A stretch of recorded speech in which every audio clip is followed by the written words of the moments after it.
wani abu sai dai motar haya. Cikakken bidiyon yadda Malan Abu ya kwanta a cinyar matar soja a motar haya. Mai sauraro ku biyo mu a cikin wannan bidiyon domin kallon cikakken wannan rahoto. Himma TV.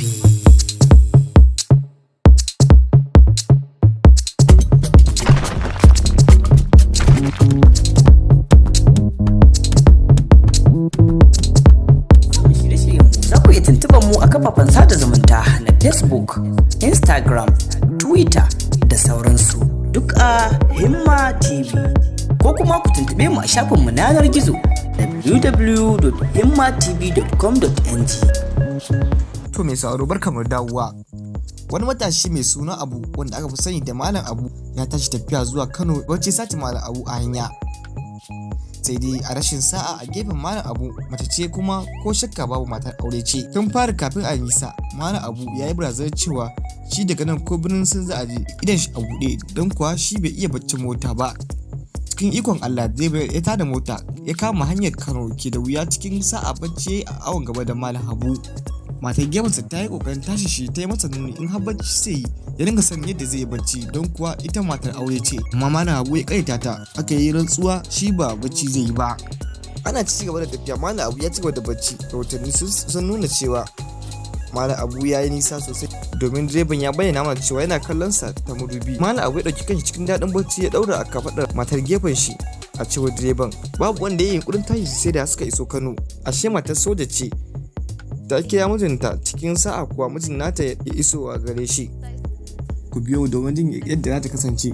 Ku danna alamar subscribe, ku danna alamar ƙara domin daga zarar mun ɗora sabon bidiyo za a sanar da ku.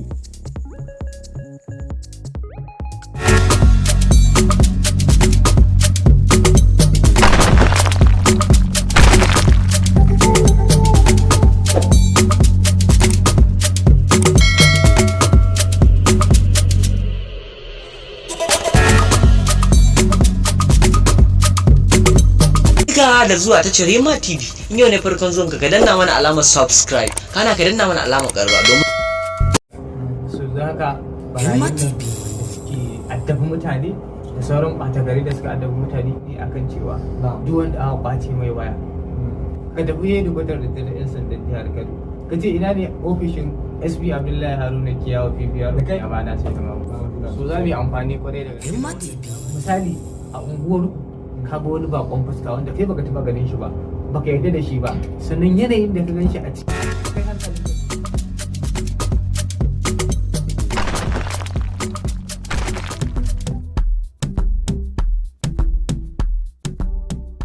samun shirye-shiryen mu za ku iya tuntuɓar mu a kafafen sada zumunta na Facebook, Instagram, Twitter da sauransu duk a Himma TV, ko kuma ku tuntuɓe mu a shafinmu na yanar gizo www.himmatv.com.ng.